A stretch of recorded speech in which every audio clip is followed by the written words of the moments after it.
It was on May 18th, 1999. My mother passed away.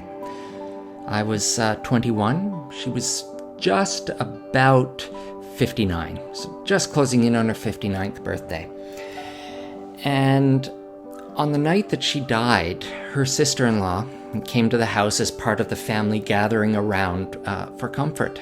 And her sister-in-law took me up to my parents' bedroom and sat me on the bed.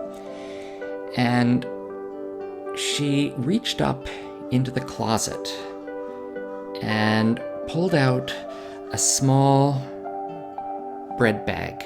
And inside that bread bag was a neatly stacked pile of letters, all written on a very fine blue airmail paper. And my aunt said, "Your mother told me years ago that if anything happened to her, that the letters were to be destroyed." And then she continued and said, "But I think you're old enough now to be entrusted with them." And she may have been right. I may have been old enough to be entrusted with them, but I wasn't at a space looking back, I wasn't at a space to read them. In fact, I didn't read them at that particular time. And I put them up in a closet for many years. Years later, I was working on research-based theater methodology and really wanting to think deeply about the methodology. And I knew that in order to do so, that I had to be working on a piece at the time, that I couldn't theorize and write around it without having an object to write around. And my mind kept coming back to these letters, this pile of letters, and I thought maybe now is the time, both academically and personally, for me to engage with these letters.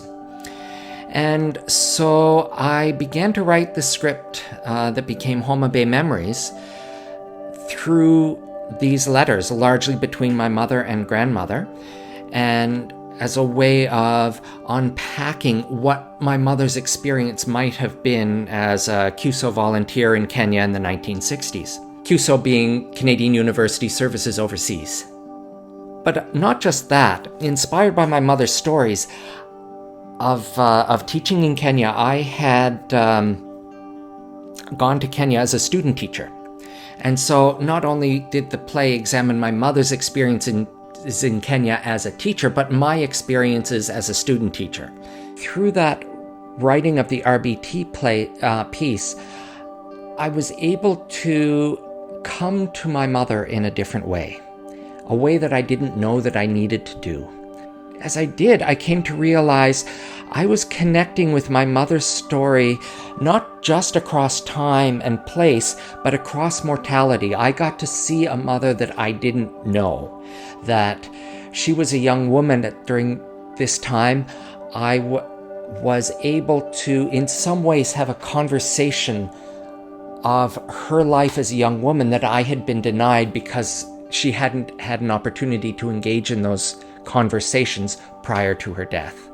And so through walking through these letters and walking metaphorically up the driveway to her house in Kenya, I was able to come to see her and in a different way, and in doing so, come to see myself in a different way. So these letters became not just a historical artifact, but a way, they weren't just a historical family artifact, but a way for me to continue a conversation and to continue a life that may have been physically snuffed out, but this was an opportunity to understand that it keeps going in many ways, whether that be staged or whether that just be an internal conversation that we continue to have with those who are important with us, and in doing so, allow us to continue to see ourselves through their eyes.